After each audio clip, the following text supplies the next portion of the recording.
Hey YouTube, what's up? It's Marsha the Mogul, back with another video.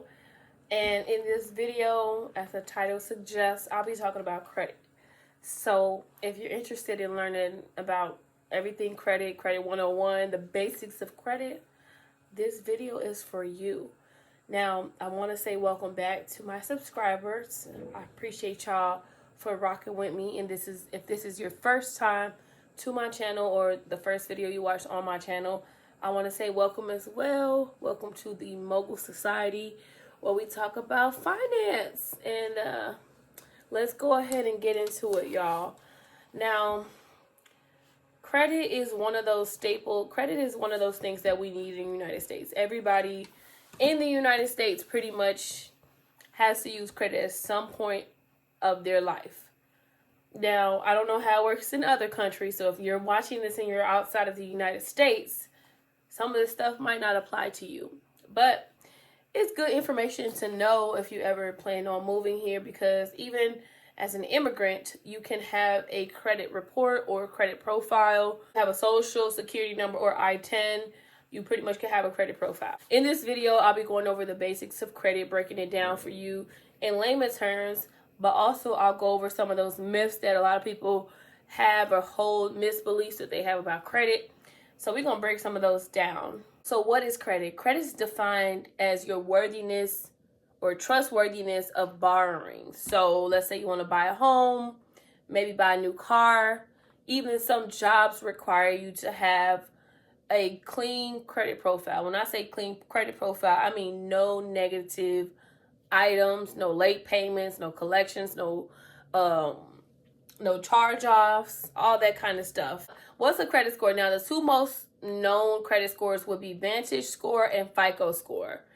They both determine your credit worthiness. The typical score range will be anywhere from a 300 to an 850. And normally on the low end spectrum, your credit is considered poor, fair, good, or excellent.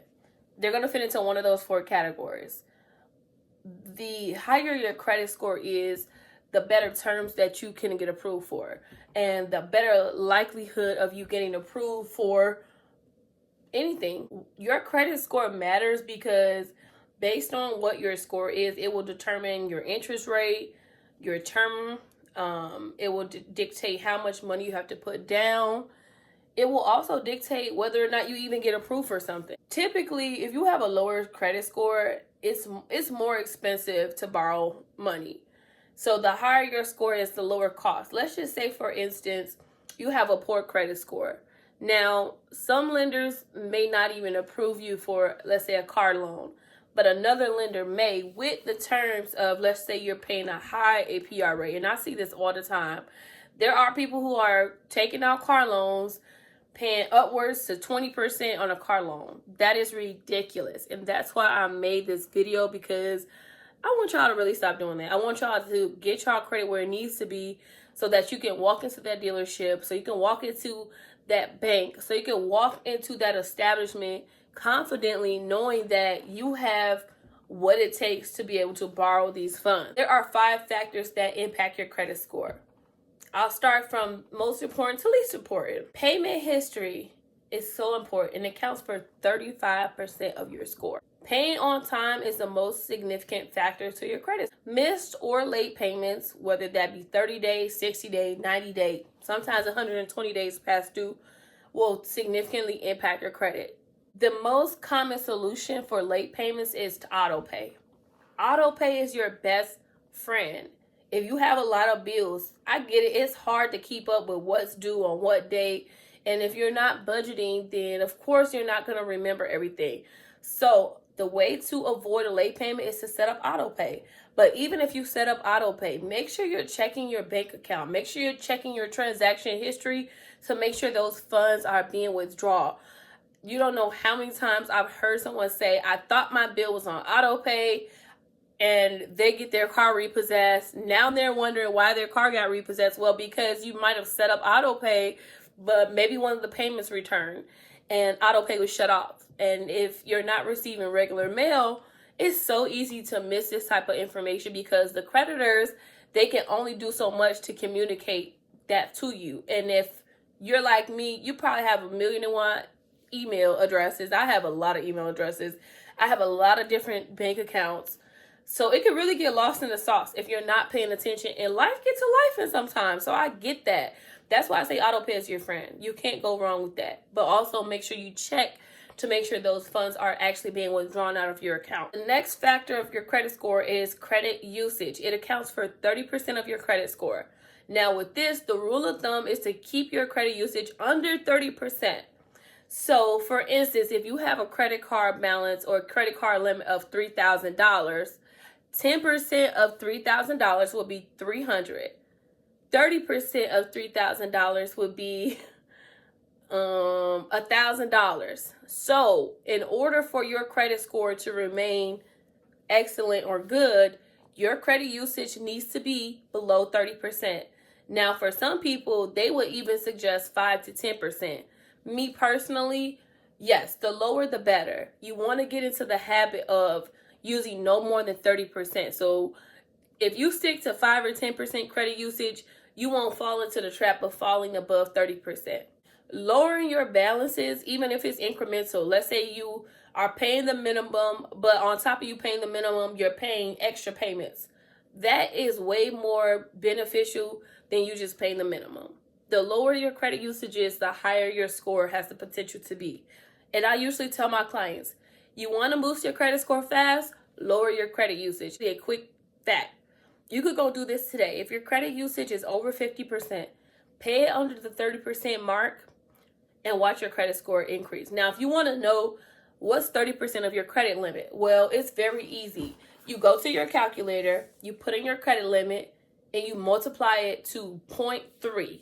Make sure you put the decimal in it because that will give you the actual figure, because we're multiplying percentages, right? If you paid attention in math class, then you know to get a percentage, you have to use a decimal. So you times 0.3 to your credit limit, and that will be your limit that you should not go over.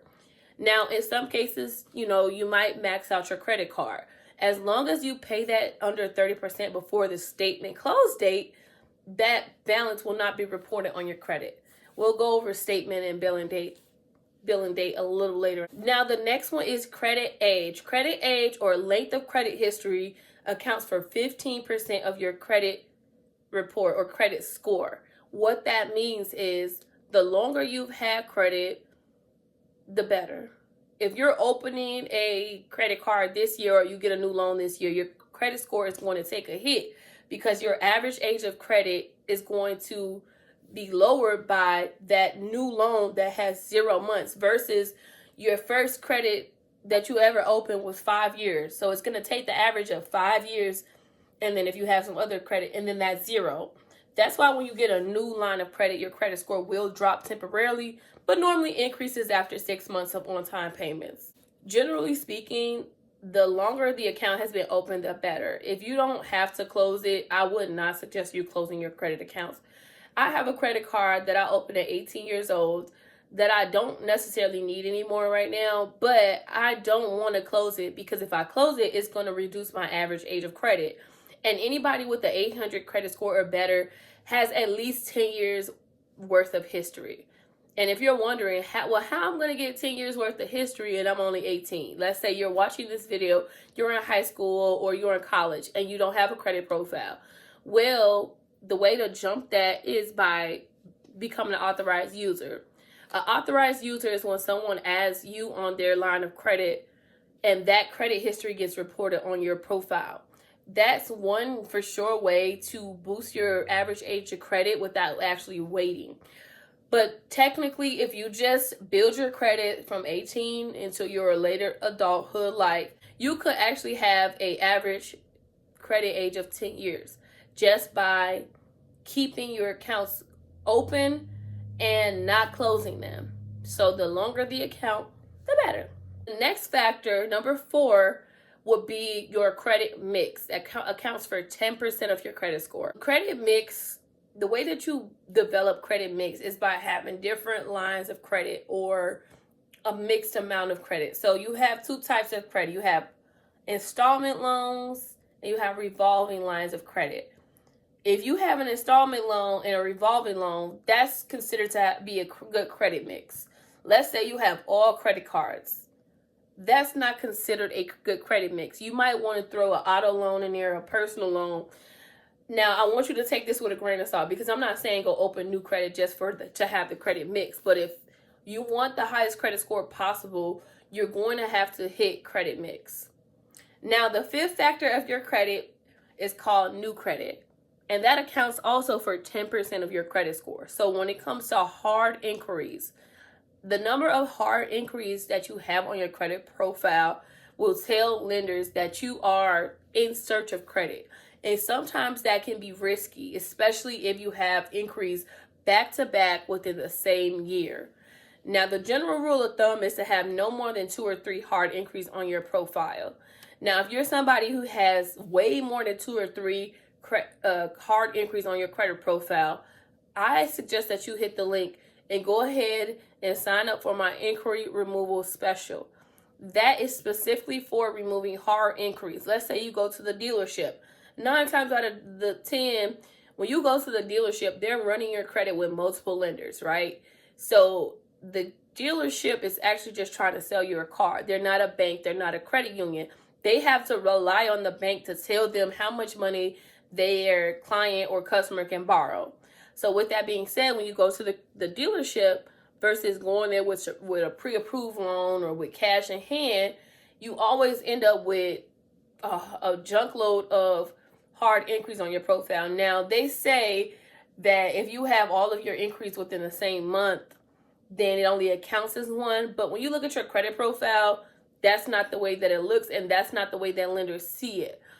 So if you are having more than 2 or 3 hard inquiries, go ahead and book a consultation and let me help you with that. All right, so this part, I want to talk about some common mistakes that people make with their credit. The number one mistake that people make with their credit is missing payments. I'm not saying being late a couple days. I mean like going beyond the 30-day mark. Once your account is more than 30 days past due, the creditor will report that as a late payment. And with that, your account is going to show that you paid that credit card or that car note or that loan late.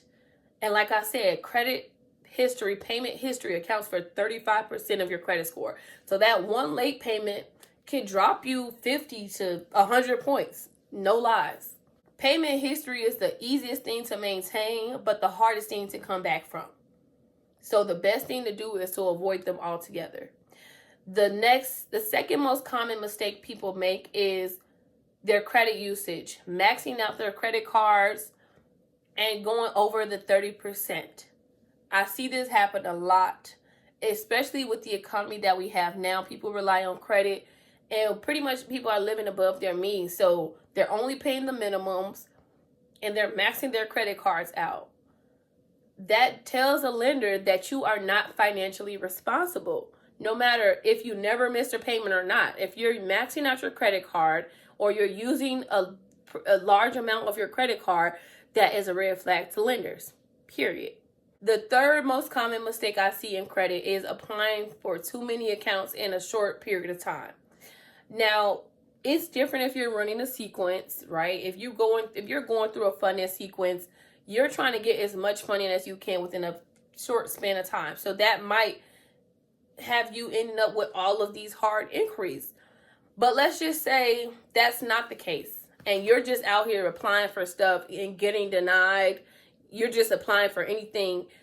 Every time you apply for something, more than likely, if it asks for your social security number or the last 4 social security number, it's going to result in a hard inquiry.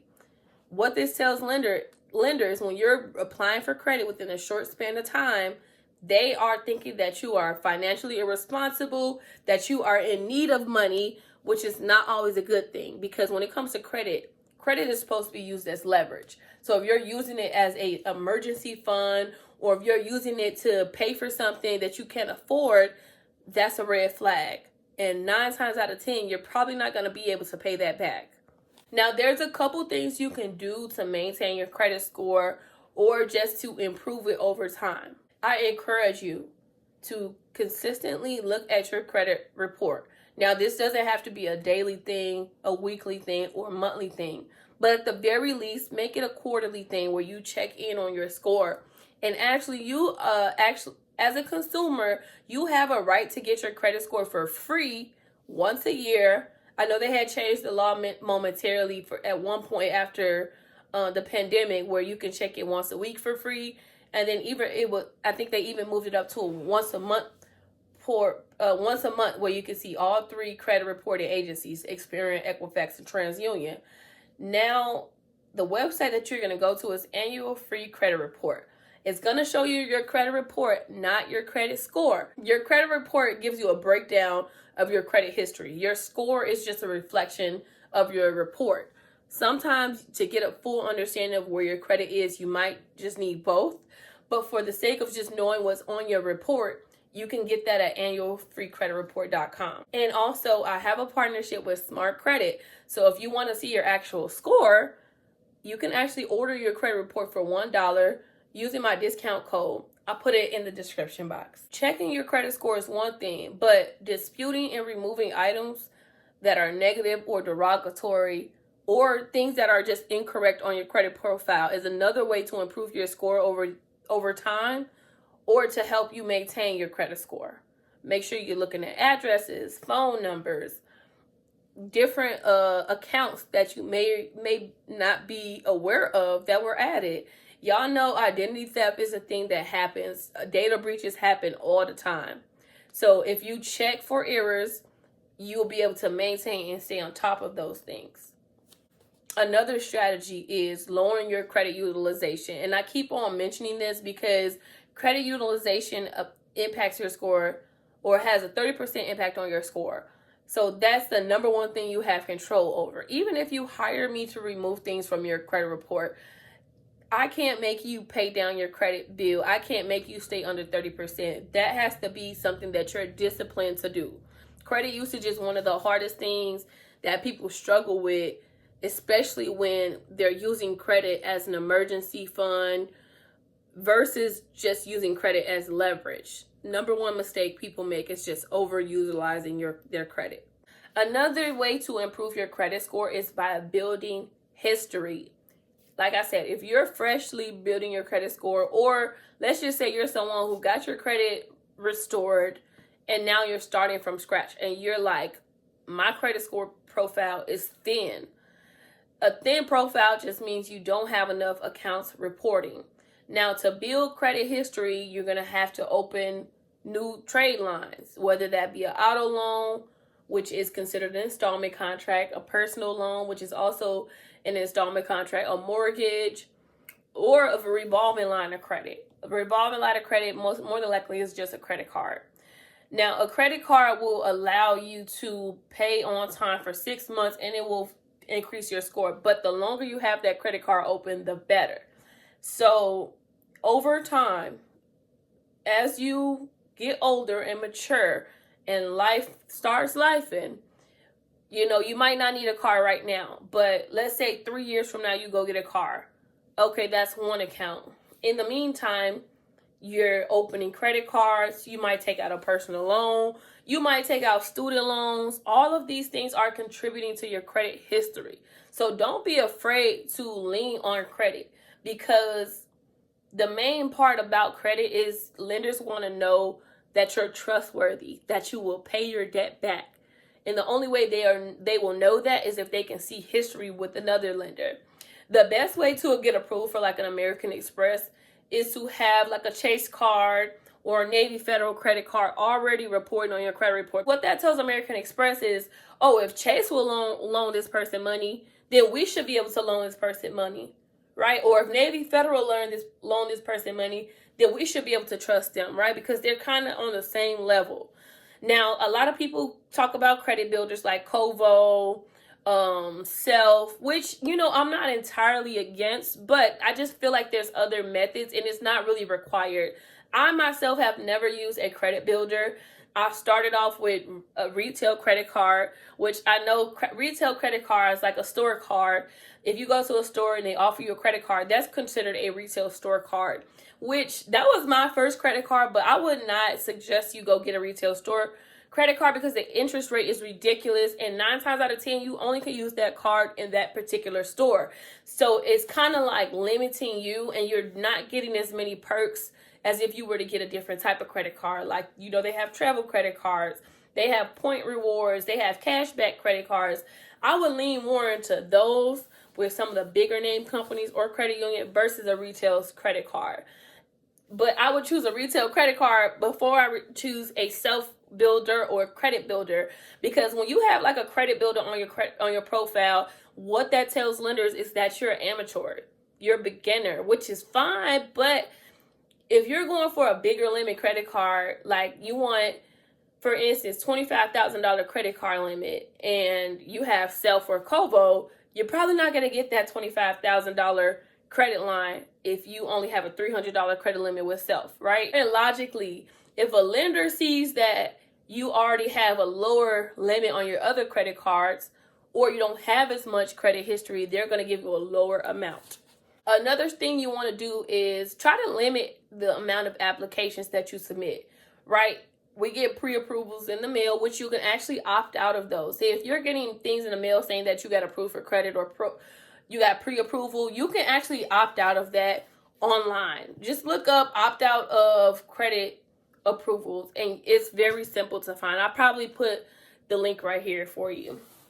Now, when it comes to applying for credit, you want to know where your credit score is so that you can limit the denial, right? Of course, we don't always know that we're going to get denied for credit. That's why we're applying for it. But 9 times out of 10, when you look at your credit report, you have late payments, collections, charge-offs, you have more than 2 or 3 hard inquiries, your credit usage is above 30%, you know you're probably not going to get approved. Or if you do get approved, you're not going to get the best term. So the best thing to do when applying for credit is just know what the lender is looking for. There are so many websites and resources out there in which you can look up what particular lenders are looking for what particular score. So let's say, for instance, you want to get a credit card with Bank of America. So you find out that Bank of America looks specifically at the Experian credit score.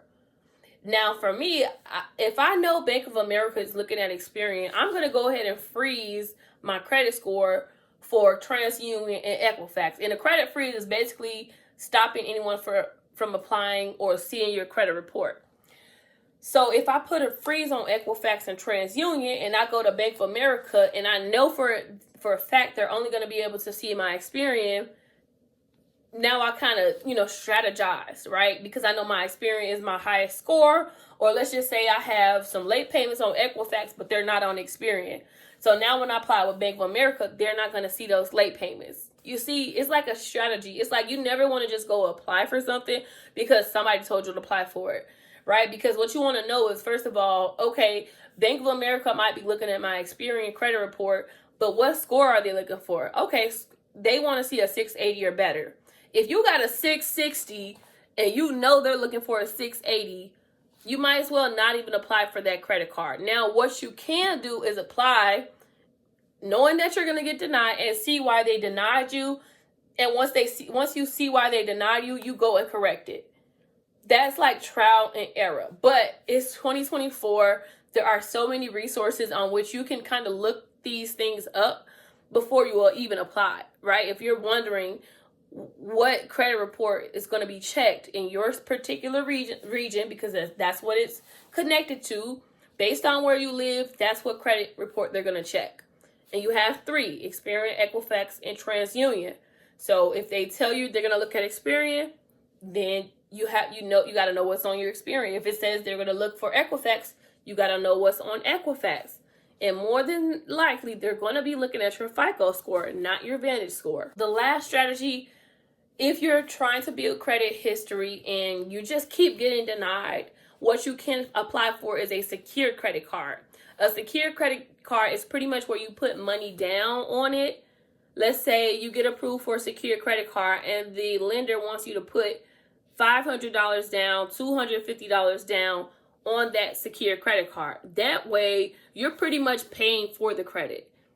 After about 6 months, though, I would suggest you request that that lender move you to unsecured. Once you can prove that you pay on time and you can remain under the credit usage of 30%, 9 times out of 10, they're going to offer you a unsecured credit card.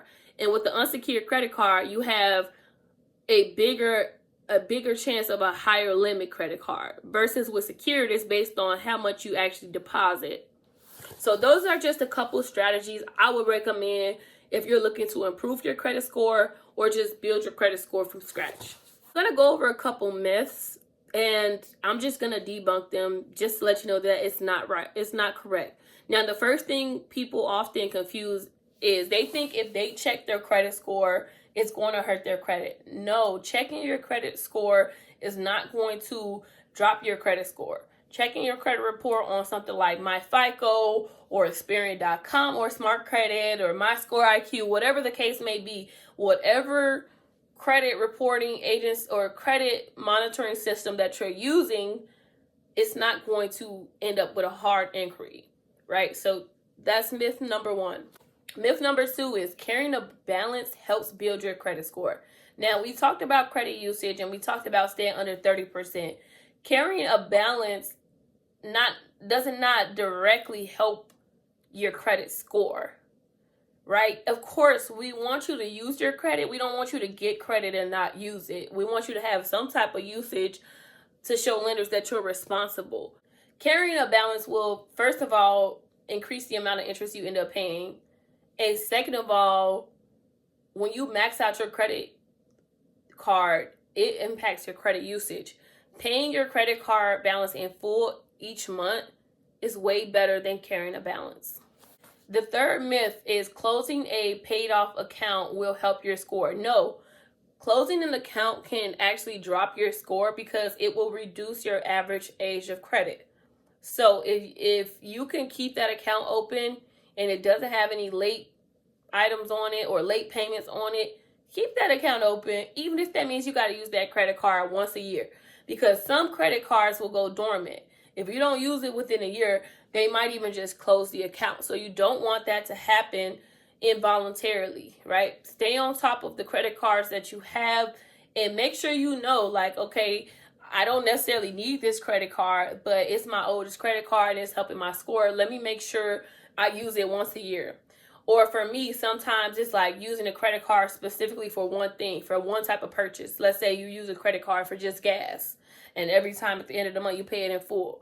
That's cool, right? That's a strategic way for you to keep using your credit card and building your credit over time. Now, I want to put a call to action right here.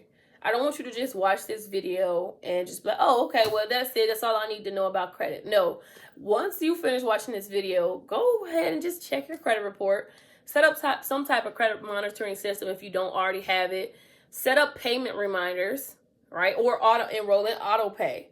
That is key so that you don't miss your payment. Or maybe you have a credit card with a high balance on it. Maybe you pay that balance down, right? Just something. Focus on one thing after watching this video, please, okay? Now, if you have any other credit questions, please put them in the comment section below. I'm sure somebody else might have that same question and maybe I can answer it in a different video, or me, I might just respond back with a comment depending on what that is. Now, before I close this call out or close this video out, I want to explain to you the difference between your statement billing date and your statement close date. Your statement date is the period in which your transaction history closes. So, for instance, if you have a credit card, your statement close date is between September 1st and September 30th. Your close date is September 30th. But then you have your bill date. Your due date is, let me see, October the 10th. So your due date is October 10th, but the statement close date was September 30th.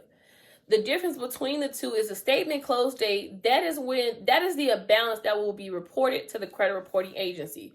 The billing due date is just the day that you pay it on. So if you're ever wondering, how can I hide my credit utilization? Well, you get it under 30% before that statement close date. You can either call your lender or check your billing statement to find out what that statement closing date is. 9 times out of 10, it's 21 days after your due date. But like I said, call your lender or check your billing statement to find out what your statement bill close date, or I said that, now I'm just talking, but let me rephrase that. Check your bill to find out what your statement close date is. All right, so if this video was helpful, go ahead and give me a thumbs up. You are helping my channel by boosting the algorithm when you like, share, or even comment on this video. It allows other people to see this content who are probably looking for it and just haven't came across my channel. Now, if you are looking to learn more about personal finance, or you just want to follow this 4th quarter finance series that I'm doing, go ahead and click the subscribe button. And I hope to see you in the next video. It's always a pleasure for me to get up on here and share some knowledge with you based on my experience and what I see my clients go through. It's so easy to get on here and make these videos because this is my day-to-day life. These are the conversations that I'm having with my clients. And I pretty much just bring to you what questions that they bring to me. So I'm always going to have something to talk about. Now, in my next video, I'm going to be going over another topic. Last video I watched, if you haven't watched it, the last video I watched is what you should know before you start investing. And in the 4th quarter finances, I'm pretty much just going over the different factors of personal finance and how you can get a head start in the new year right now in the 4th quarter. So we talked about investing. We talked about credit. My next video, 9 times out of 10, is going to be about taxes, because tax season is coming up. So I'm going to try to drop that video by the end of November, before the end of the new year. But there's just a couple topics that I'm going to hit on, just the basics of personal finance. This is part 2 of that 4-part series. So thumbs up. Good job. Go ahead and pat yourself on the back if this is your 2nd video. I'm proud of you for educating yourself and taking a step further. But peace and prosperity, money moguls. I will see y'all in the next video.